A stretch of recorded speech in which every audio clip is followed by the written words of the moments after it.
नमस्कार मित्रों, शेयर बाजार में लगातार चौथे दिन गिरावट देखी गई है। सेंसेक्स आज 386 पॉइंट गिरा है। निफ्टी भी 112 पॉइंट यानी 112 पॉइंट माइनस में क्लोज है। बैंक निफ्टी भी 388 पॉइंट माइनस में क्लोज है। तो मित्रों, ये 4 दिनों से मार्केट का ट्रेंड काफी पॉजिटिव था, लेकिन ये कॉन्स्टेंटली 4 दिनों की गिरावट क्यों आई, इसके पीछे कौन से रीजन है, उसके ऊपर हमें आज डिस्कस करना है। और आज का जो क्लोजिंग आया है सेंसेक्स निफ्टी बैंक निफ्टी, उसके ऊपर से हम प्रिडिक्ट करेंगे कि आगे वाले दिनों में मार्केट का ट्रेंड कैसा रहेगा। और हाँ, निफ्टी 25,000 के ऊपर का क्लोजिंग है, अभी भी एक तेजी की उम्मीद बची हुई है, उसके ऊपर हमें डिस्कशन करना है। और आगे वाले दिनों में मार्केट का ट्रेंड कैसा रहेगा और उसके पीछे कौन से रीजन है, उसके ऊपर भी हमें डिस्कशन करना है। तो ये वीडियो को आप अंत तक देखिएगा। मित्रों, इन्वेस्टिंग ए टू जेड में आपका स्वागत है। आइए सबसे पहले सेंसेक्स और निफ्टी के उतार चढ़ाव पे हम नजर डालते हैं। तो आज बॉम्बे स्टॉक एक्सचेंज का सेंसेक्स 81,917 के लेवल पे खुला था। सुबह में थोड़ा बढ़कर 82,045 की हाई बनाने के बाद भारी बिकवाली के चलते वो टूटकर 81,607 का लो बनाया और वहां से दोबारा नई खरीदारी आने से 81,715.63 का क्लोजिंग देखा गया है। मंगलवार के मुकाबले में सेंसेक्स आज 386.47 की गिरावट देखने को मिल रही है। एनएसई नेशनल स्टॉक एक्सचेंज का निफ्टी 25,018 के लेवल पे खुला। सुबह में वो थोड़ा बढ़कर 25,149 की हाई बनाई और भारी बिकवाली के चलते टूटकर 25,027 की लो बनाई। और ट्रेडिंग सेशन के अंत में निफ्टी 25,056.90 का क्लोजिंग देखा गया है। जो निफ्टी है वो 112.60 माइनस क्लोजिंग है। बैंक निफ्टी 388 पॉइंट माइनस में रहा है। 55,121 का क्लोजिंग देखा गया है।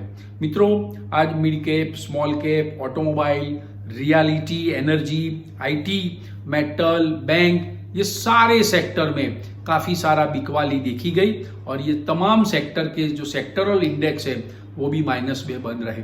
एकमात्र है एफएमसीजी सेक्टर, जिसमें थोड़ा थोड़ा बाइंग देखा गया है।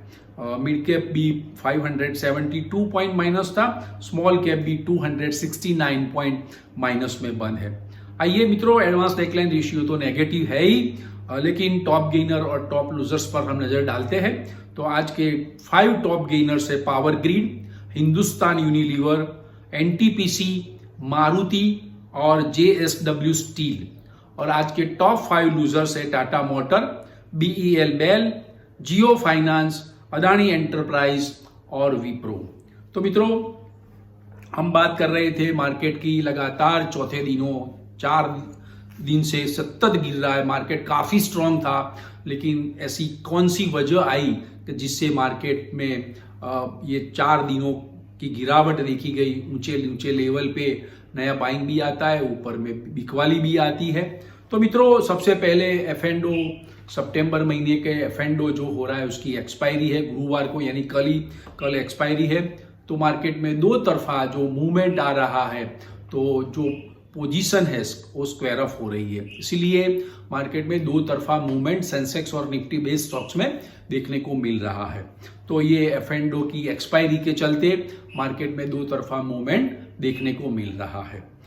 शुक्रवार से नया एफएनडो शुरू होगा अक्टूबर महीने का, लेकिन तब तक मार्केट में थोड़ा कॉशियस मूड भी देखने को मिलेगा।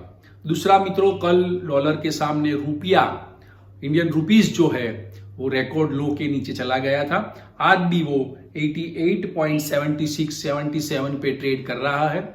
काफी कोई मूवमेंट, ऐसा बहुत बड़ा सुधार देखने को नहीं मिल रहा है। डॉलर के सामने रुपया टूट रहा है, इसीलिए मार्केट का सेंटीमेंट बिगड़ा हुआ है। और तीसरा एफआईआई नेट सेलर है।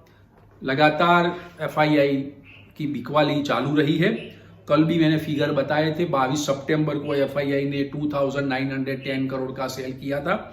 23 सितंबर को $3,551 का सेल किया, 3,551 करोड़ का नेट सेल किया था। यानी दो दिनों में एफआईआई ने 6,461 करोड़ का नेट सेल किया है। लेकिन एफआईआई के सामने डीआईआई ने कॉन्स्टेंटली बाय किया है, फिर भी एफआईआई बिकवाल है, इसीलिए मार्केट का सेंटीमेंट बिगड़ा हुआ है। मेजर 3 रीजन है इसके पीछे ये मार्केट का ट्रेंड बिगड़ा है। लेकिन चौथा रीजन तो मैंने आपको पहले ही बताया था, H1B वीजा वाला, जिसने मार्केट का मूड बिगाड़ा। आईटी स्टॉक्स में काफी बिकवाली देखी गई।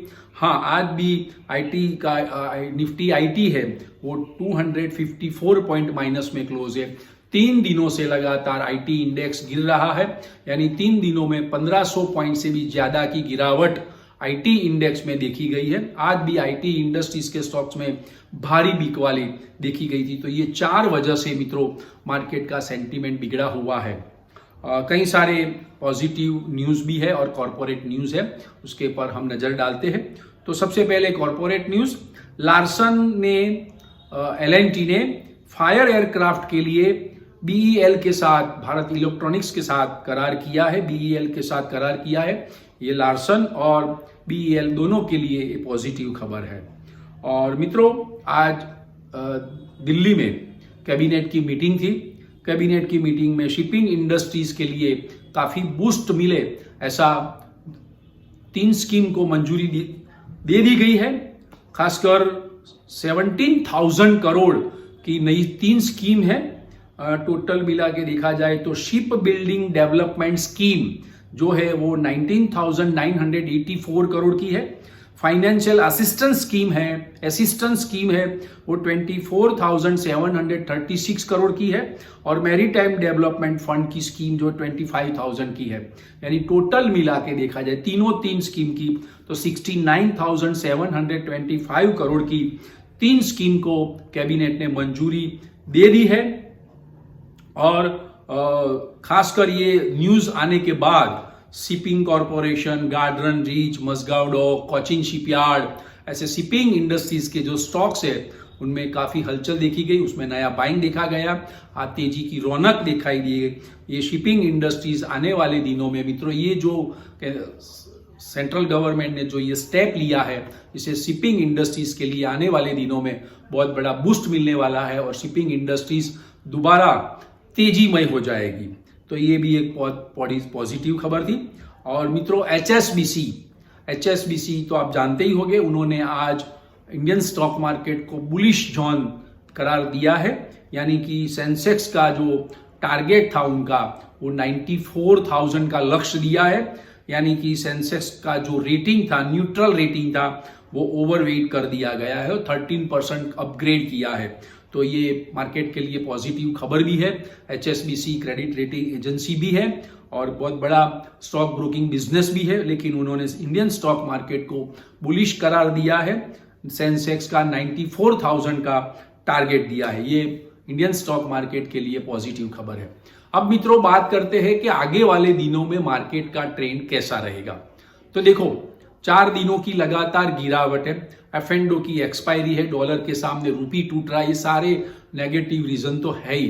फिर भी आज निफ्टी टेक्निकली देखा जाए तो निफ्टी 25,000 के ऊपर है। निफ्टी में टेक्निकली देखा जाए तो निफ्टी में 25,000 का लेवल टूटना नहीं चाहिए। अगर 25,000 का लेवल टूटता है तो मार्केट का सेंटीमेंट और खराब हो सकता है। लेकिन अगर 25 का लेवल बच जाता है, कल मार्केट यू टर्न ले लेता है तो 25,200 के लेवल के ऊपर जाता है तो नई तेजी शुरू होगी। लेकिन अभी 25,000 का स्टॉप लॉस रख के आप बाय कर सकते हैं। और बैंक निफ्टी में भी 55,000 का एक बहुत बड़ा सपोर्ट लेवल है। 55,000 का आज लेवल तोड़ा नहीं है, उसके ऊपर का क्लोजिंग है 55,121 का। तो 55,000 जब तक न टूटे तब तक आपको बेचना नहीं है। तो सेंसेक्स में 25,000 और निफ्टी में, बैंक निफ्टी में 55,000 का एक लास्ट उम्मीद बची है। अगर ये दोनों लेवल स्टॉप लॉस वाले टूट जाते हैं तो मार्केट का सेंटीमेंट खराब हो सकता है आगे वाले दिनों में। तो आपको कॉशियस रहना है फ्रेंड्स।